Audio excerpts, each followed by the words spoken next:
चलिए सब ठीक ठाक है। हेलो फ्रेंड्स, मैं साहिल कुमार सिंह आपके अपने यूट्यूब चैनल एजुकेशन फर्स्ट पर स्वागत करता हूं। आप लोग को मेरे वीडियो में फिर से स्वागत है। आप लोग यूट्यूब चैनल पर जा करके एजुकेशन फर्स्ट सर्च करके मेरे चैनल को लाइक, सब्सक्राइब, शेयर वगैरह कर दीजिएगा। वीडियो देखते हैं, लाइक नहीं करते हैं नहीं करिए, अगर करने का मन होगा जरूर से कर दीजिएगा। देखिएगा ऊपर कुछ 2 लाइन मैथ से पहले लिखे हुए हैं, समझ लीजिएगा। तीव्र बुद्धि वाले लोग आत्मा परमात्मा की चर्चा करते हैं। जो लोग सच में तेज हैं वो इस तरह के बातें करते हैं। आप उनसे आपको दिक्कत बिल्कुल नहीं है, वो आपसे बिल्कुल आपको परेशान नहीं करेंगे। मध्यम बुद्धि वाले संसार की घटनाओं पर चर्चा करते हैं। जो लोग मध्यम बुद्धि है, जिनका आप सोचते हैं कि मध्यम वाले हैं, जो तेज से नीचे हैं, वो लोग संसारी घटनाओं के बारे में चर्चा करते हैं। जो लोग कम बुद्धि वाले हैं, एक दूसरे की निंदा चुगली करते हैं। तो इन्हीं से प्रॉब्लम सभी को होता है। इससे भी किसी को कोई दिक्कत नहीं है, क्योंकि ये अपना काम करते रहता है। ये लोग भी, जो मध्यम वाले हैं, ये लोग भी लगे रहते हैं। लेकिन कम बुद्धि वाले से परेशानी होता है। और जो एकदम से जिनके पास बुद्धि है ही नहीं, बुद्धिहीन जिसको बोलते हैं, जिसको बुद्धिहीन बोलते हैं, बुद्धिहीन व्यक्ति, तो बुद्धिहीन लोग और ये कम वाले से परेशानी होता है। लेकिन आप क्या करिए, उसको उस कैटेगरी में डाल करके उसको इग्नोर करिए और अपने काम में लगे रहिए। चलिए अब आ जाइए अब आज का मैथ में। कल हमने आप लोगों को कुछ चीज़ें बताया था भाज्य और अभाज्य से संबंधित। आज उसी के बारे में कुछ बताएंगे। और एक सरलीकरण का मैथ है। हमने बार बार बल दिया है, कल भी जोड़ दिया है बताने पर कि परीक्षा में क्वेश्चन करने का तरीका अलग होता है। आप 1 घंटा मेहनत करिए, 1 घंटा एक ही क्वेश्चन को देखिए और सीखिए कि उस टाइप के क्वेश्चन को कैसे हम जल्दी से जल्दी निकाल लेंगे। बनाने में वक्त बिल्कुल नहीं गमाइए कि एकदम 10 लाइन 20 लाइन बनाते जाएंगे, फिर उसका आंसर आएगा फिर मारेंगे। वो सिर्फ पढ़ाने और पढ़ने के लिए घर पर होता है, एग्ज़ाम में बिल्कुल वैसे नहीं होता है। ठीक है, तो हम एक ही 2 क्वेश्चन रखे हैं। हर रोज़ एक ही 2 क्वेश्चन 3 क्वेश्चन तक लास्टली रखेंगे और आपको समझाने की कोशिश करेंगे कि उस टाइप के क्वेश्चन को आपको कैसे देखना है, देखने का तरीका बदलना है, क्वेश्चन को देखने का तरीका बदलना है, वही चीज़ बताएंगे आपको।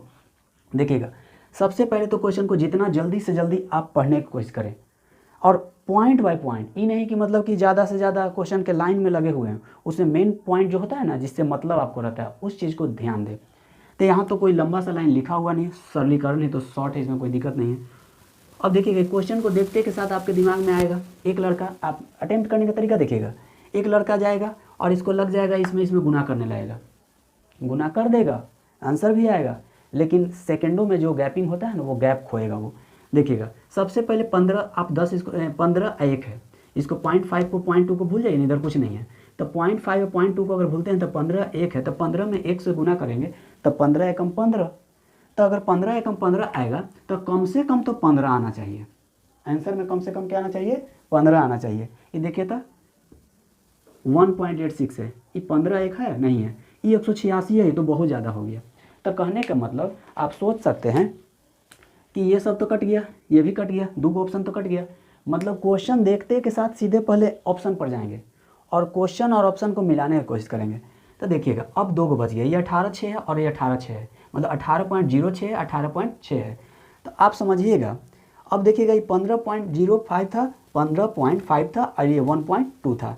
अब गुना करिएगा, 15 तो कम से कम आ रहा था, कम से कम हमने छांट लिया था, 15 आ गया, ये कट गया था, ये कट गया था, अब ये दोनों में अंतर है।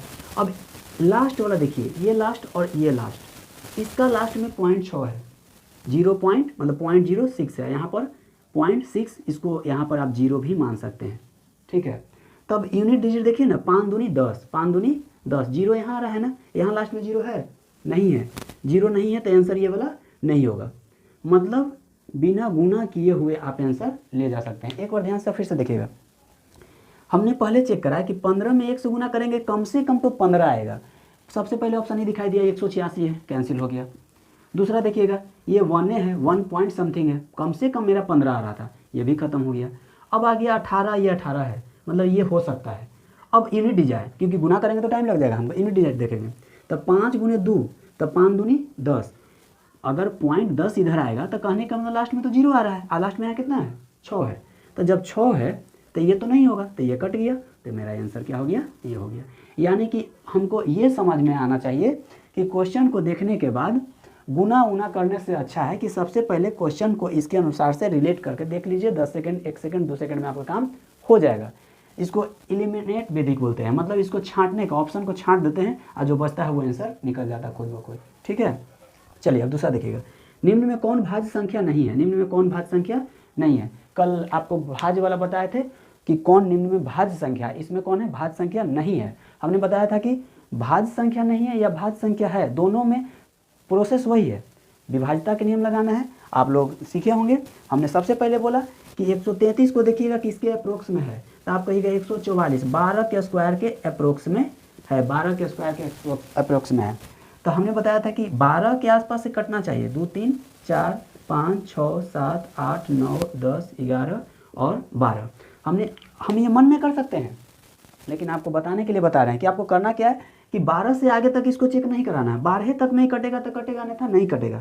2 से देखिएगा सम नहीं है, नहीं कटेगा, 2 से नहीं कटा। 3 से 3 3 6 1 7 नहीं कटता है। 4 से चेक नहीं होगा क्योंकि 2 से नहीं कटा था, तो ये भी से नहीं कटेगा। 5 से यूनिट डिजिट 0 नहीं है, मतलब कि लास्ट का इकाई अंक 0 नहीं है, तो नहीं कटेगा। 6 से 2 से नहीं कटा था, तो 6 से नहीं चेक कराएंगे, 7 से चेक कराएंगे।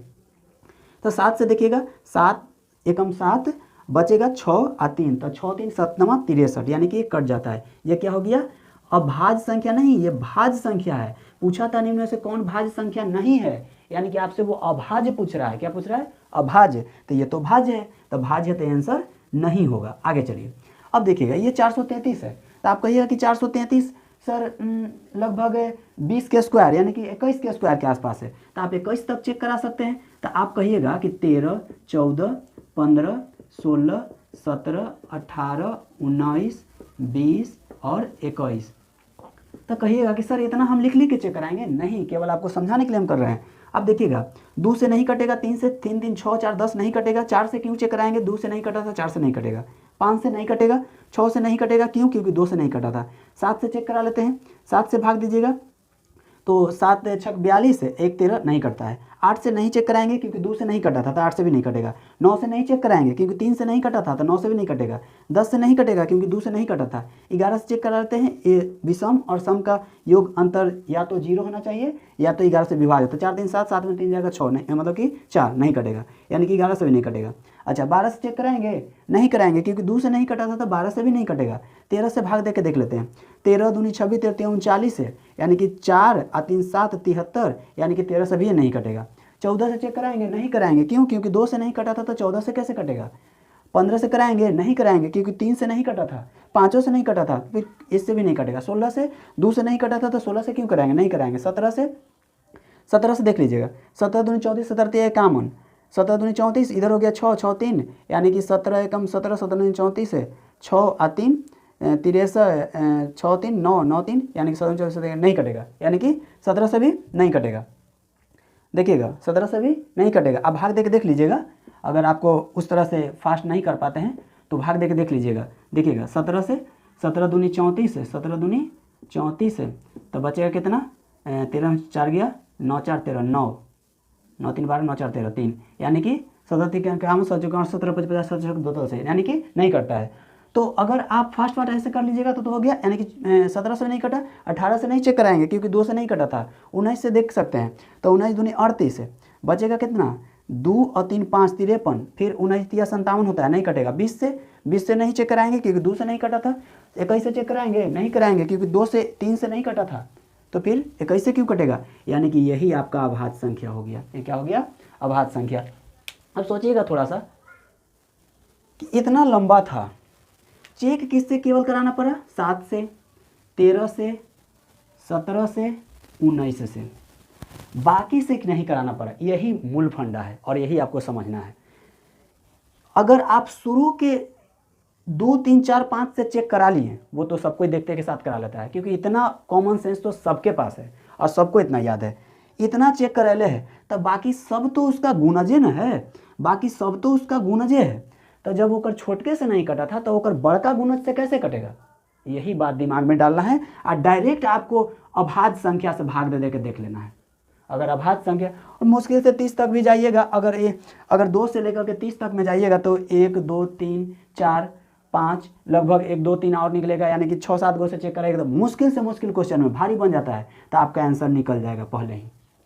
ठीक है, तो ठीक है, आज आप लोग को फिर से वो चीज़ अभाज्य वाला बता दिए। फिर से मिलेंगे नेक्स्ट वीडियो में, और लाइक वगैरह कर दीजिएगा, आपको अच्छा लगे तो भी और ना लगे तो भी। Thank you, bye bye. फिर मिलेंगे नेक्स्ट वीडियो में। बाय।